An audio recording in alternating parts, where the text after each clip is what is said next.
السلام علیکم ورحمۃ اللہ وبرکاتہ۔ خطبہ جمعۃ المبارک ارشاد فرما رہے ہیں محترم جناب قاری محمد جرجیس انصاری صاحب بمقام محمدی مسجد پیر الہی بائی کالونی کراچی، مورخہ 25 جنوری سن 2008۔ موضوع ہے مختار کل کون۔ یاد رکھیے اسلامی کیسٹوں کا مرکز سلفی کیسٹ سینٹر، منظور کالونی، گجر چوک، کراچی۔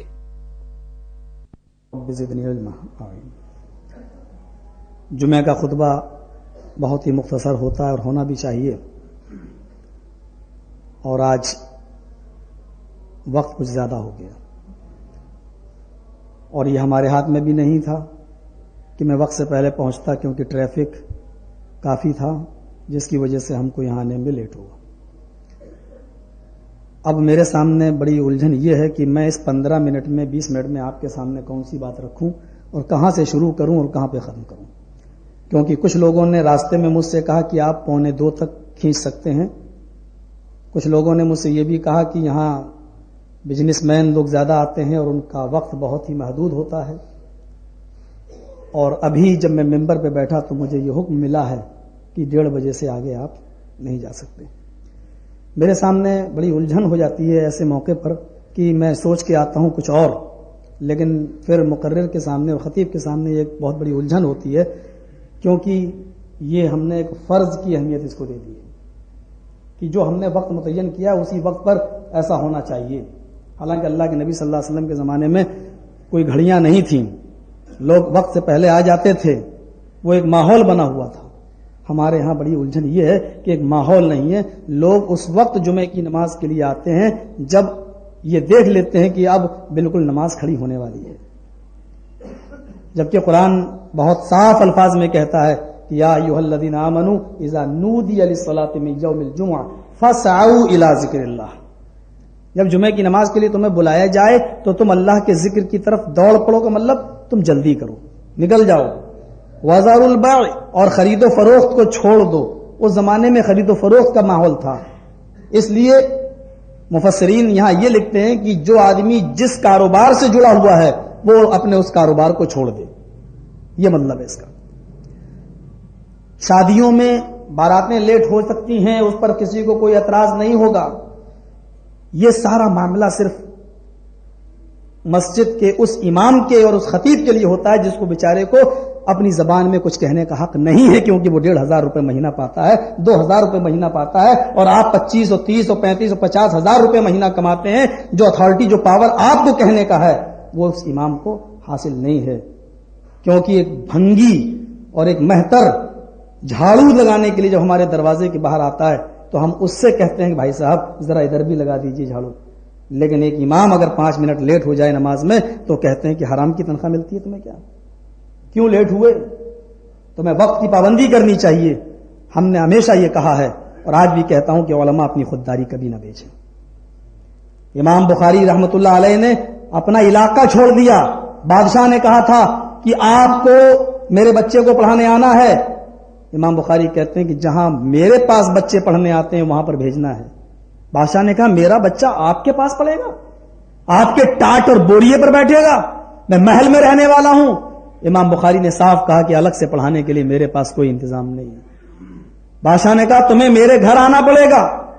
امام بخاری رحمۃ اللہ علیہ جواب دیتے ہیں بالکل نہیں، پیاسا کنویں کے پاس چل کے آتا ہے، کنواں پیاسے کے پاس نہیں۔ علم حاصل کرنا ہے تمہارے بچے کو، وہ میرے پاس آئے گا، میں عالم ہوں قرآن و حدیث کا، یہ علم در در کی ٹھوکریں نہیں کھائے گا کہ تمہارے بچے کو خود پہنچے پڑھانے کے لیے۔ جو علماء اپنے بچوں کو یا دوسرے بچوں کو ٹیوشن پڑھانے جاتے ہیں وہ امام بخاری کے اس واقعے سے اندازہ لگائیں کہ ٹیوشن پڑھانے جانے میں اور اپنے گھر پہ بلا کے بچے کو پڑھانے میں ان دونوں میں کیا فرق ہے، اور بچہ علم کہاں حاصل کر سکتا ہے، اس کے گھر پہ اس کو پڑھایا جائے وہ، یا دوڑ کے یا چل کے کسی کے گھر پڑھنے جائے۔ امام بخاری کو نکال دیا گیا، شہر چھوڑنا گوارا کر لیا، لیکن اپنی خودداری کو نہیں بیچا، خودداری کو نہیں بیچا۔ یہاں قرآن کی جو آیت میں نے آپ کے سامنے تلاوت کی ہے، ہم اور آپ اس دنیا میں آئے ہی اسی لیے ہیں۔ یہ دنیا دار الجزا نہیں ہے، دار العمل ہے، عمل کا گھر ہے۔ یہاں ہم کچھ بونے کے لیے آئے ہیں اور اس کا پھل ہمیں اوپر کاٹنا ہے. دار الجزا و سزا اوپر ہے, یہ دار العمل ہے. لا تزر وازرۃ وزر اخرى, قیامت کے دن کوئی نفس کسی نفس کا بوجھ نہ اٹھائے گا, کوئی انسان کسی دوسرے انسان کا بوجھ نہیں اٹھائے گا, کوئی کسی کا مالک نہیں ہوگا. الیوم لا تملک نفس لنفس شیئا, آج کے دن کوئی نفس کسی نفس کی مالک نہیں ہے. اللہ کے نبی صلی اللہ علیہ وسلم بھی ڈائریکٹ شفاعت نہیں کریں گے, سفارش نہیں کریں گے, بلکہ سجدے میں گر جائیں گے. سارے پیغمبر منع کر دیں گے کہ میں سفارش کے لائق نہیں ہوں. تب اللہ کے نبی کے پاس سارے لوگ آئیں گے اور سفارش کے لیے کہیں گے. اللہ کے نبی اپنا سر زمین پر رکھ دیں گے, سجدے میں گر جائیں گے اور اللہ کی تعریف حمد و ثنا بیان کریں گے جتنی اللہ چاہے گا. پھر پکارے گا ارفع راسک یا محمد سل توتا. بخاری کے الفاظ پر غور کیجئے. ارفع راسک, اے نبی اپنے سر کو اٹھاؤ, بہت میری حمد و ثنا تم نے بیان کر لی, اٹھاؤ اپنے سر کو. ارفع راسک, اپنے سر کو اٹھاؤ. سل, مانگو. توتا, جو مانگو گے تمہیں دیا جائے گا. بتاؤ کیا مانگتے ہو تم؟ سل, سوال کرو. توتا, دیا جائے گا. تب اللہ کے نبی کہیں گے اللہ یہ میری امتی, یہ میرے امتی, یہ گناہگار ہیں, جہنم کے حقدار ہیں. اے اللہ جو بخشنے کے لائق ہے تو میری سفارش ان کے حق میں قبول کر لے. تب اللہ جتنوں کو چاہے گا نبی کی سفارش پر بخش دے. حدیث کے الفاظ پر غور کیجئے. لوگ جو کہتے ہیں کہ نبی اکرم مختار کل تھے, ان کو سمجھ لینا چاہیے کہ اللہ تعالیٰ ان سے کہے گا سل, مانگو, توتا, دیا جائے گا. مانگو, حالانکہ اللہ جانتا ہے, وہ عالم الغیب ہے, اس کو معلوم ہے کہ میرا نبی کیا مانگے گا, اس کو معلوم ہے کہ میرا نبی کیا مانگے گا, لیکن پھر بھی کہہ رہا مانگو تاکہ دنیا یہ سمجھ لے کہ دنیا میں بھی میرا نبی میرا محتاج تھا اور آخرت میں بھی وہ میرا محتاج ہی رہے گا. بغیر مانگے اس کو کچھ نہیں ملے گا. امت کی سفارش کے لیے بھی اس کو مانگنا پڑے گا. یہ بہت بڑی دلیل ہے اس بات کی. جو لوگ نبی اکرم کو مختار کل سمجھتے ہیں کہ سب کچھ اللہ تبارک و تعالیٰ نے نبی کو دے رکھا ہے, اور جو نبی جو کہتے ہیں وہ ہو کے رہ جاتا ہے اور مختار کل ہے, پورا پاور اللہ نے نبی کو دے دیا ہے. نہیں, سل تو ہوتا, مانگو دیا جائے گا. بلکہ نبی کا حال تو یہ کیا ہے, میری بیٹی فاطمہ رات کو اٹھا کر, رات کو جاگ جایا کر اور اللہ تعالیٰ کی عبادت میں اپنی راتوں کو گزار. اور میری بیٹی یہ نہ سمجھنا کہ تیرا باپ رسول ہے تجھے خدا کے عذاب سے بچا لے گا. اور میری بیٹی اگر بغیر عمل کے تو اس دنیا سے چلی گئی تو تیرا باپ بھی قیامت کے دن تجھے نہیں بچا سکتا. سلینی ممالی ما شئتی انی لا اغنی عنک من اللہ شیئا. یہ بخاری کے الفاظ ہیں, جو چاہے دنیا میں تو مجھ سے مانگ لے, لیکن میں قیامت کے دن تیرے کوئی کام نہ سکوں گا. اسی کو ترمذی کی اس حدیث میں آپ دیکھیے, لا تزال قدم عبد یوم القیامہ حتی یسأل عن اربع. قیامت کے دن کوئی بھی آدمی اپنا قدم اس وقت تک ہٹا نہیں سکتا, ہلا نہیں سکتا. لا تزال, زالہ کا لفظ ہی عربی میں تسلسل بلا انقطاع کے لیے استعمال ہوتا ہے. ایسا تسلسل کہ اس کے اندر انقطاع نہ ہو. جیسے کسی آدمی کے پاس کبھی غریبی ہی نہ آئی ہو, ہمیشہ امیر رہا ہو, تو اس کے لیے کہا جاتا ہے ما زال زید غنیا, زید ہمیشہ امیر رہا. زید نے کبھی غریبی دیکھی ہی نہیں ہے, جب سے اس نے ہوش سنبھالا اب تک وہ امیر رہا. وہی لفظ یہاں پر بھی آیا, لا تزال قدم عبد یوم القیامہ. 50,000 سال کا دن ہوگا, برابر انسان کے دونوں قدم اپنی جگہ پر رکے رہیں گے, وہ اپنا قدم ہلا نہیں سکتا. ہم لوگ تو نماز میں کوئی آدمی ادھر ہوا, چلو صف ملا لی, پیر ملا لیا, ہمارا قدم تو نماز میں بھی ہل سکتا ہے اور ہٹ سکتا ہے, لیکن قیامت کا دن ایسا دن ہوگا کہ کوئی آدمی اپنا قدم ہلانے کی طاقت نہیں رکھے گا. لا تزال قدم عبد یوم القیامہ, کوئی بھی پیر ہلانے کی طاقت نہیں رکھ سکتا جب تک کہ وہ 4 سوالوں کا جواب نہ دے دے. وفی روایت عن خمس, اور ایک حدیث میں آتا ہے 5 سوال کا جواب نہ دے دے. 5 سوال کا, جب تک یہ سوال کا جواب وہ نہیں دے دے گا اپنا قدم نہیں ہلا سکتا.